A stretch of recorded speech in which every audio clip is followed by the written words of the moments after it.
masukin jalannya kosong.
Nggak apa-apa.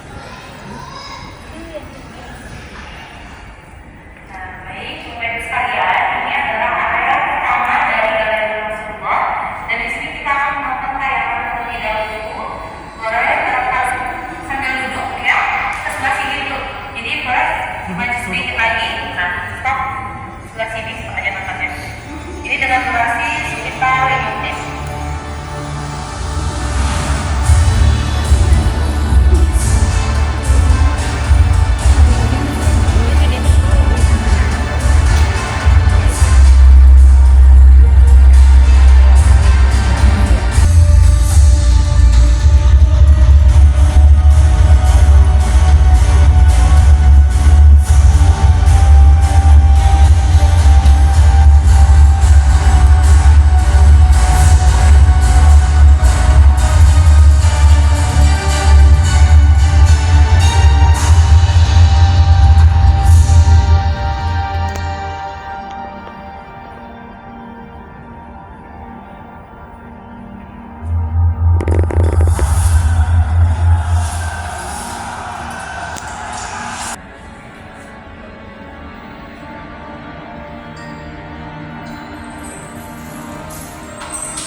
Boleh? Maka silakan duduk.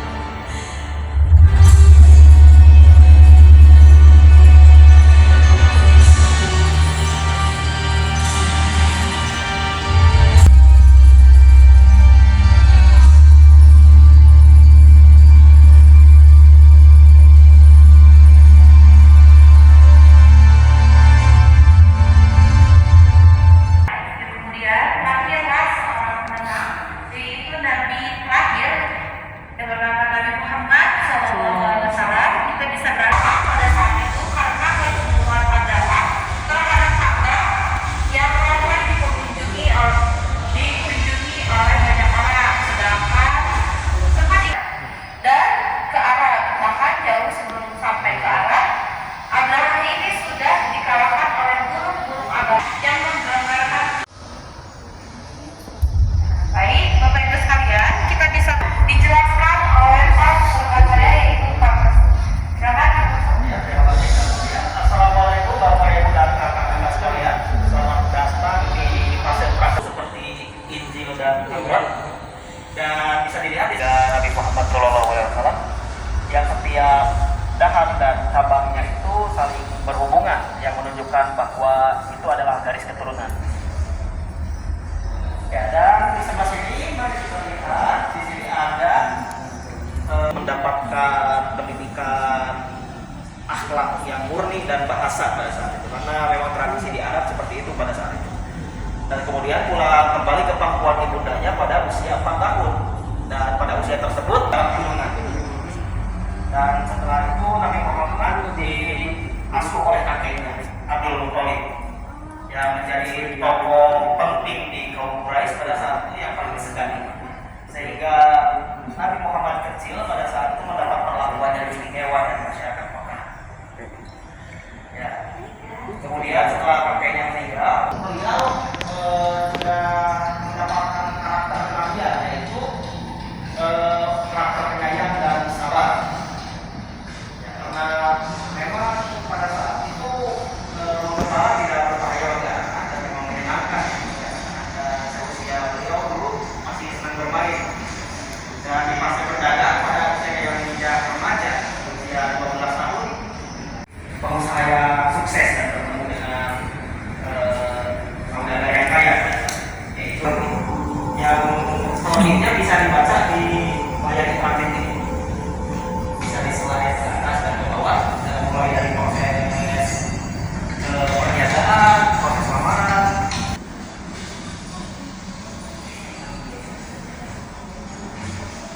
yang dipegang oleh rekan saya untuk menggambarkan suasana pada saat ini. Boleh kalau kalian sudah melihat, silakan bergeser bergantian dengan yang lainnya agar yang lain bisa melihat ya. Masuk ke tikar bakal kota Mekah. Di Korea sebelah ini ada tikar bakal kota Mekah yang namanya itu memang kota itu dalamannya kosong. Ada peradaban yang dimulai pada sejak Nabi Ada orang jalan nih. tinggal di Mekah bersama keluarganya dan membangun kembali Ka'bah. Di Rasul yang dimana di Ka'bahnya itu masih dikelilingi oleh orang-orang halas. Karena Ka'bah memang tempat yang disucikan pada saat itu oleh kaum Quraisy, masih pendek hingga dipertinggi dan dipanggil sekeliling kita juga bisa berhadapan dengan legenda dari Gua Hiro yang perjalanan ke dalam Gua Hiro ini akan dilanjutkan kembali oleh penyandernya. Terima kasih Kak Wisnu. Baik Bapak sekalian ya, di sini kita sudah berada di replika Gua Hiro yang mana sebetulnya Gua Hiro ini ada besar sekolah dewasa ya khususnya. Tidak ada yang berfoto di dalam maupun di depannya, langsung berjalan sama. Yang mana paling kecil merupakan kota pertamanya yaitu Isra sampai dengan 5. Dan ini menjadi pertanda kerja asal kita sekali menjadi pertanda diangkatnya Nabi Muhammad menjadi nabi dan rasul akhir zaman ya. Jadi itu ada di dalam ketika Rasulullah Muhammad itu memberhenti gambaran tempat yang sangat suci dan sepi, kemudian keluar lebih pertama di surat Al-A'raf sampai 5. Nah baik Bapak Ibu sekalian, karena di fase yang pertama ini kita sudah selesai, kita akan memasuki fase yang kedua yaitu fase Mekah. Kita membahas mengenai fase Mekah. Boleh diikuti saya di sebelah sini. Jadi pada saat itu Rasulullah mendapatkan perintah sebelah sini, kepada sebelah sini. Nah dari Rasulullah di sini ada sebelah sini. Nah di sini ada 10 sahabat pertama Nabi yang memasuki Islam mulai dari Siti Khadijah yaitu istri Nabi sampai terakhir yaitu Abu Ubaidah bin Al-Jarrah. Nah 10 sahabat Nabi yang pertama masuk Islam ini mendapat keringanan dari Allah untuk memasuki surga tanpa dihisab. Lalu jika sudah kita bergeser ke sebelah sini, ini ada maket kondisi geografi kota Mekah pada saat itu. Jadi mengapa banyak bukit-bukit di sana karena pada saat itu seperti itu.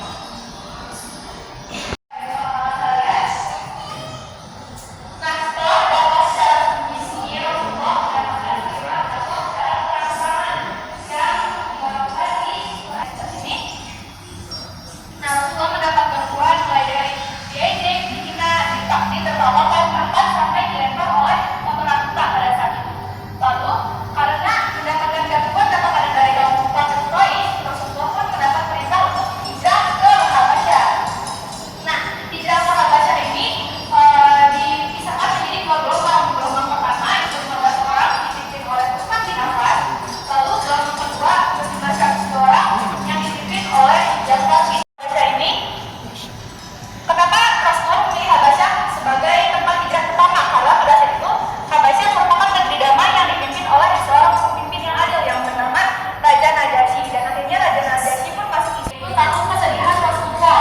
Jadi pada saat itu paman Rasulullah yaitu Abu Thalib wafat. Saat Rasulullah ingin melakukan syahadat kepada Abu Thalib, tetapi ditahan oleh Abu Jahal dan Abu Lahab. Akhirnya Abu Thalib pun wafat. Siti Khadijah ini merupakan istri yang paling disayang oleh Rasulullah, tetapi sayang sekali beliau wafat. Kalian boleh ke sebelah sini.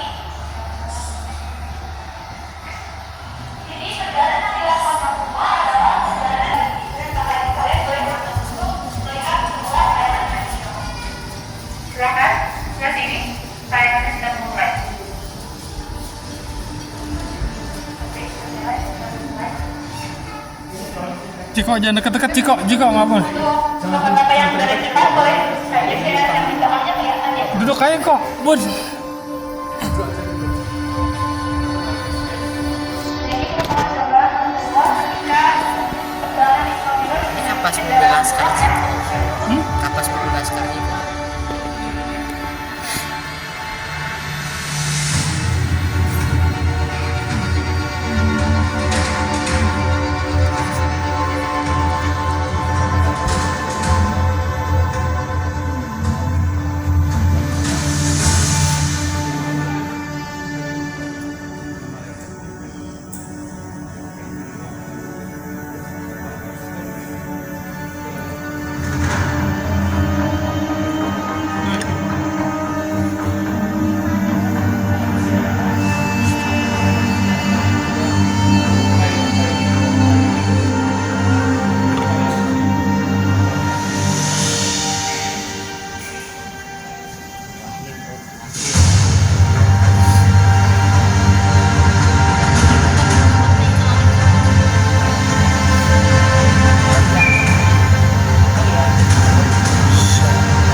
ini belum menaklukkan Indonesia, tapi kaki dari India ini ada hubungannya ke persebaran Islam ke Indonesia.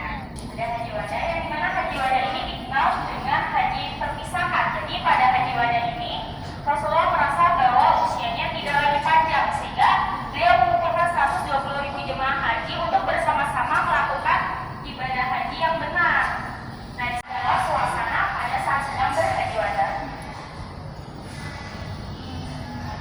Ya, yang sudah melihat bisa langsung masuk saja ke Raudhah. Jadi biar gantian melihatnya. Itu adalah suasana saat berhaji wada.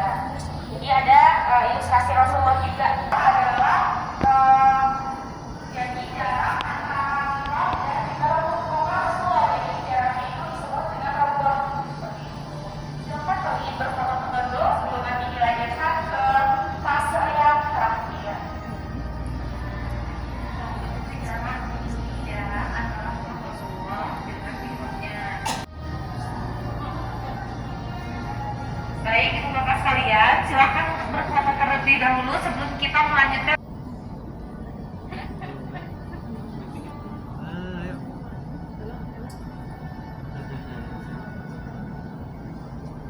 Ini rumahnya. Ini sana dulu. Baik, bapak ibu, saya sekalian pamit. Nanti silakan melanjutkan.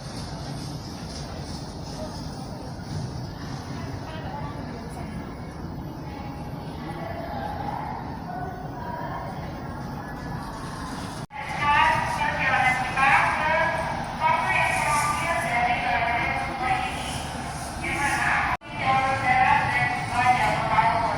Dan sedangkan di belakang saya di sini ada peta persebaran, yang mana garis berwarna hijau ini adalah garis batas persebaran Islam, sedangkan yang berwarna putih adalah garis persebaran Islam melalui jalur Al-Quran, yang berwarna merah adalah garis persebaran Islam melalui jalur Sutra, dan yang kuning melalui jalur Kalimantan.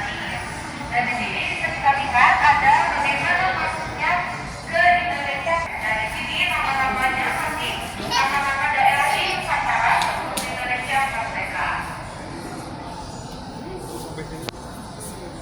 Nah, di sini juga ada peta persebaran Islam di Jawa Barat, yang mana Islam di Jawa Barat yang diawali di daerah Cirebon. Itu di belakang saya juga ada panel tentang budaya ajaban masjid terbesar yang ada di Jawa Barat. Baik, ibu bapak sekalian, di sini kita masuk ke fase Islam di Jawa Barat yang akan dibantu dijelaskan oleh rekan saya Hamid. Ya, terima kasih Kak Nadia. Silakan masuk ke dalam Bapak Ibu dan kakak semuanya. Dan saya ucapkan selamat datang. Panel yang membahas mengenai masuknya Islam di Jawa Barat.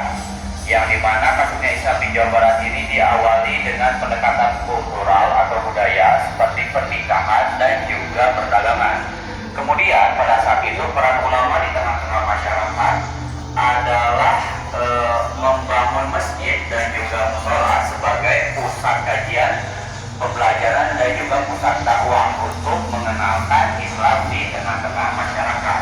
Nah, selanjutnya di bawahnya juga terdapat tokoh penting yang mengawali penyebaran Islam di Jawa Barat, di mana 3 tokoh utamanya yaitu ada Haji Purwa, ada Syekh Kuro dan juga Syekh Nurjati. Nah, kemudian kita bergeser ke panel yang di belakang Bapak Ibu semua, yang dimana menikah dengan Nyi Kaungaten. Kemudian mereka pun dikaruniai 2 orang anak yang bernama Ratu Wulung Ayu dan juga Maulana Kanudin. Dan isinya itu mengajarkan mengenai tata krama dan juga etika untuk orang-orang. Nah, kemudian masa ini pun bercorakkan agama Hindu. Setelah itu mari kita lanjut ke sebelah sini. Untuk yang di sebelah kiri saya membahas mengenai pesantren-pesantren tertua di Jawa Barat, mulai dari pesantren Syekh Kuro di Karawang sampai ke pesantren Asyaruddin di Sumedang. Silakan dilihat-lihat panelnya dan juga di Banjir juga merupakan ketua MUI Kota Bandung. Nah, setelah dari area ini kita akan masuk ke dalam ruangan koleksi ke sebelah sini. Nah, di sini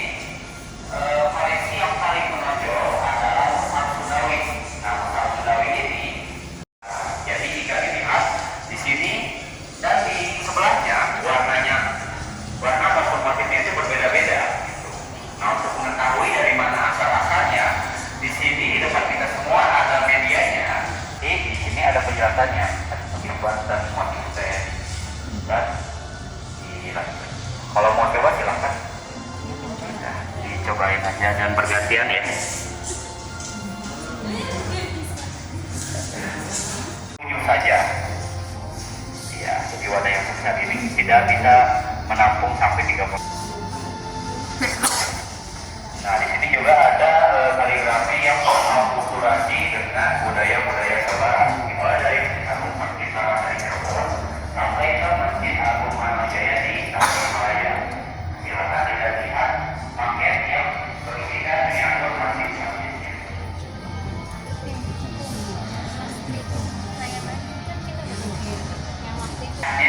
Berubah arsitekturnya, yaitu Masjid Raya Bandung. Nah, jadi yang tempo dulu seperti ini dan yang sekarang bentuknya seperti ini.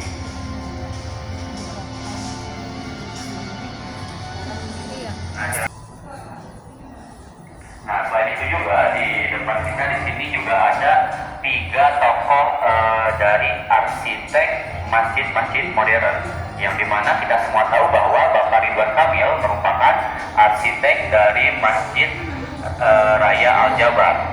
Nah, kemudian di tengahnya ada Bapak Slamet Wirasojaya yang merupakan arsitek dari Masjid Pusdai di Bandung, dan Bapak Ahmad Numan yang merupakan arsitek Islam di wilayah Jawa Barat ketika melawan kolonialisme Belanda.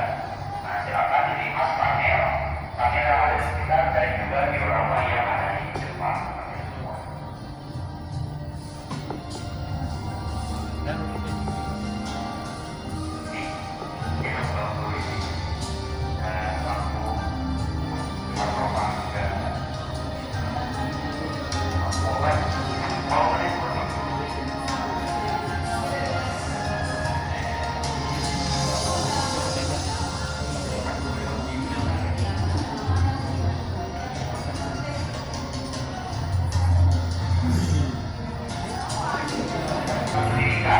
Nah, ini juga ada medianya yang kita beri nama sebagai Smart Table Protection. Jadi cara kerjanya tinggal disimpan di. Nah, nanti ada penjelasannya. Ada penjelasannya. Nah, untuk jikalau ada garis apa panah bisa diklik ke halaman berikutnya. Nah, untuk kembali ke menu tinggal diklik aja ke atas. Ada juga 2 lagi, kalau mau di langsung juga bisa, paling tapi kehalang gitu. Dicoba aja sama Bapak Ibu semua. Sambil saya jelaskan yang panel ada di depan. Di sini adalah panel depan mengenai perguruan tinggi Islam, yang dimana perguruan tinggi Islam yang pertama kali ada di Jawa Barat adalah yang sekarang bernama UISBA. Nah, setelah 1 tahun kemudian berdirilah perguruan tinggi, yaitu Universitas Nahdlatul Ulama atau yang sekarang kita kenal di Bandung.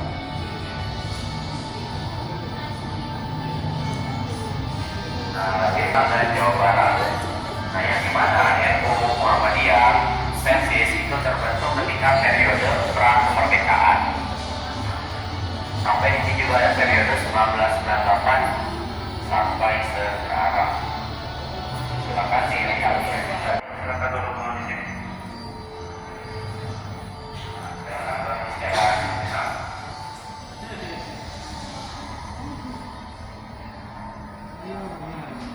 Bapak Ibu dan kakak sekalian akan melihat tayangan terakhir yang merupakan persembahan terakhir juga dari Galeri Rasulullah, yaitu sebuah tayangan yang membahas mengenai sejarah singkat Islam di wilayah Jawa Barat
saya jadi anak ini